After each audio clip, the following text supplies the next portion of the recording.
आज से 6.5 करोड़ साल पहले पृथ्वी कुछ ऐसी दिखाई देती थी। जहाँ आप बैठे हैं वहाँ डायनासोर घुमा करते थे। समुद्र की गहराई से लेकर आसमान की चोटी तक 1 लाख किलो वजनीय जीव से लेकर 4 हाथियों से भी बड़े पक्षी तक हर कोने में बस इनका ही राज था। लेकिन ऐसा क्या हुआ कि सिर्फ चंद घंटों में इनका विनाश हो गया? हमारे पूर्वज ही जिंदा क्यों बचे और इंसान पृथ्वी पर कैसे आए, जानते हैं इस वीडियो में। समय में थोड़ा पीछे चलते हैं। ये है हमारी पृथ्वी। उस वक्त ऑक्सीजन ज्यादा होने की वजह से 30-35 महले की बिल्डिंग जितने ऊंचे पेड़ हर जगह दिखाई देते थे और इनमें रहते थे डायनासोर। ये है 8 मंजिला ऊंचा अर्जेंटोसोरस। एक दिन में ये कई जंगल चर जाते थे। उस वक्त पृथ्वी कुछ ऐसी दिखाई देती थी। ये है चूने के रेगिस्तान, जहाँ लाखों सालों से बरसात नहीं हुई। यहाँ भी इनका बोलबाला है। ये है हमारा भारत, जो एशिया की तरफ बढ़ रहा था। उस वक्त भारतीय जमीन लावा से भरी रहती थी और यहाँ पाए जाते थे राजासोरस। यहाँ का कुछ अलग ही मंजर है। 7 बस जितने लंबे जीव से लेकर इंसान जितने बड़े केकड़े तक।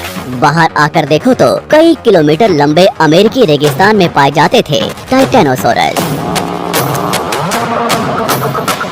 20 हाथियों जितना वजनीय, 8 महले की बिल्डिंग से भी ऊंचे ये जीव आज यहाँ बच्चे पैदा करने इकट्ठा हुए हैं।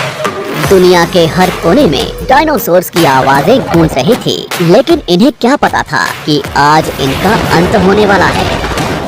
दरअसल हमारे सौरमंडल में जुपिटर और मंगल ग्रह के बीच बहुत से उल्कापिंड हैं, जो सूरज का चक्कर लगा रहे हैं। अंत के 10 करोड़ साल पहले इनमें से ही 2 उल्कापिंडों के बीच टकराव हुआ और उसका एक टुकड़ा तेज गति से पृथ्वी की तरफ बढ़ने लगा। पृथ्वी के पास आते ही उसके कुछ टुकड़े चांद पर गिरे, मगर गति तेज होने की वजह से चांद का गुरुत्वाकर्षण उसे खींच नहीं पाया। पृथ्वी के करीब आते ही उसकी गति बढ़ने लगी। वातावरण के खिंचाव ने उसे जलाना शुरू कर दिया और वो 80,000 किलोमीटर प्रति घंटे की रफ्तार से पृथ्वी से टकराया।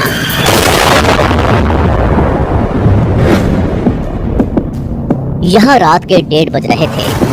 टकराने से 4 मिनट पहले पूरी पृथ्वी पर उजाला हो चुका था। इसकी चमक को देख नजदीकी जानवर अंधे हो चुके थे। गिरने से पहले ही वहाँ का पानी सूख गया। गिरते ही विस्फोट से निकली ऊर्जा आज के 10 करोड़ परमाणु बम के बराबर थी। इससे निकल रही 6000 डिग्री सेल्सियस की गर्मी ने आसपास के जानवरों को तुरंत भाप बनाकर उड़ा दिया। 150 किलोमीटर के दायरे की जमीन अंतरिक्ष तक पहुंच गई और अब तक सिर्फ 5 सेकंड ही बीते हैं। इस विस्फोट से जन्मी झटके की लहर 550 किलोमीटर प्रति सेकंड की रफ्तार से आगे बढ़ी। इसने पत्थरों को गोली की रफ्तार से उड़ाना शुरू कर दिया। आसपास की नदियां उल्टी बहने लगी। जंगल के पेड़ नीचे गिरने लगे। पहाड़ों ने दम तोड़ना शुरू कर दिया। इसके कुछ ही सेकंड बाद आई भयंकर गर्मी की लहर ने उड़ रहे पत्थरों को पिघलाकर लावा बना दिया।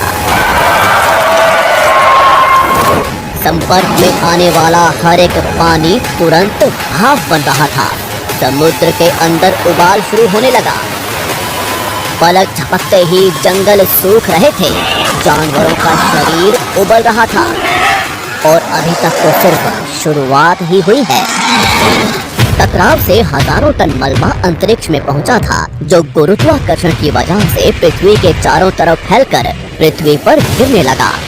उसमें भी आग लग रही थी और जहां ये गिर रहे थे वहां कई किलोमीटर तक विनाश हो रहा था। टकराव ने पृथ्वी को अंदर से भी हिला दिया था, जिससे कुछ ही सेकंड में पृथ्वी पर भूकंप आना शुरू हो गया। भूकंप की तीव्रता ज्यादा थी, इसलिए समुद्र का पानी जमीन में बैठे रेत से मिलने लगा, जिससे जीवों को घुटन होने लगी और वहाँ भी पतन शुरू हो गया। अभी सिर्फ 5 मिनट ही बीते हैं और बाहर जानवरों में भगदड़ मच चुकी है। घटना घटनास्थल पर पैदा हुई गर्म धूल और मिट्टी तेजी से आगे बढ़ रही थी। बादलों में धूल जाने की वजह से इनमें बिजली गिरनी शुरू हो चुकी थी। इस तूफान के बीच आने वाले हजारों टन वजनीय जानवर और पेड़ हवा में उड़ रहे थे। कुछ ही देर में ये तूफान अफ्रीका तक पहुंचा, जिससे वहां के चूने के रेगिस्तान वातावरण में मिलने लगे और बादल जहरीले होने शुरू हो गए। इसके पीछे टकराव ने समुद्र के पानी को बादलों से भी ऊंचा उठा दिया था, जिससे गर्म पानी की भयानक बाढ़ आ रही थी। 5 घंटे के अंदर पूरी पृथ्वी धूल से ढक गई। पृथ्वी का औसत तापमान कई 100 डिग्री सेल्सियस तक पहुंच चुका था। पूरी दुनिया के जंगलों में आग लगी हुई थी और भूकंप ने मरे हुए ज्वालामुखियों को उजागर कर दिया था। हर सेकंड पृथ्वी गर्म हो रही थी, ऑक्सीजन कम हो रहा था, पृथ्वी पर जमी बर्फ पिघल रही थी और नदियों में बाढ़ आना शुरू हो चुका था। इस महाविनाश के बाद ज्यादातर जमीन में रहने वाले कीड़े मकोड़े और स्तनधारी जीव ही जिंदा बचे थे। पृथ्वी की 70% आबादी विलुप्त हो चुकी थी। कुछ डायनासोर्स अभी भी जिंदा थे, जो या तो छोटे थे या उन्हें किसी गुफा ने बचा लिया था। समुद्र की गहराई में रहने वाले जीव भी सलामत बचे थे, लेकिन अब उनका भी समय खराब होने वाला था। कुछ ही दिनों बाद जहरीले बादल पूरी दुनिया में बरसना शुरू हो गए। दिन ब दिन समुद्र जहरीला होने लगा, जिससे समुद्री जंगल भी मरना शुरू हो गए। धूल से ढकी ये पृथ्वी ठंडी पड़ रही थी और कुछ महीनों में पूरी पृथ्वी बर्फ से ढक गई। हमारे पूर्वजों को डायनासोर से डरकर कुछ भी खाकर कम ऑक्सीजन के बावजूद भी महीनों तक जमीन में रहने की आदत थी। जमीन के अंदर गर्माहट थी और अंदर छोटे जीवों का पूरा साम्राज्य। इस घटना के कुछ साल बाद तक भी डायनासोर्स अब तक जिंदा थे, लेकिन इनके होने के बावजूद भी ऐसा क्या हुआ कि ये जमीन में रहने वाले स्तनधारी जीव आसानी से जमीन पर रहने लगे? वो डायनासोर्स कहाँ गए? पृथ्वी पर इंसानों का जन्म कैसे हुआ? सिर्फ इंसान ही विकसित क्यों हो पाए? जानते हैं हमारी अगली वीडियो में।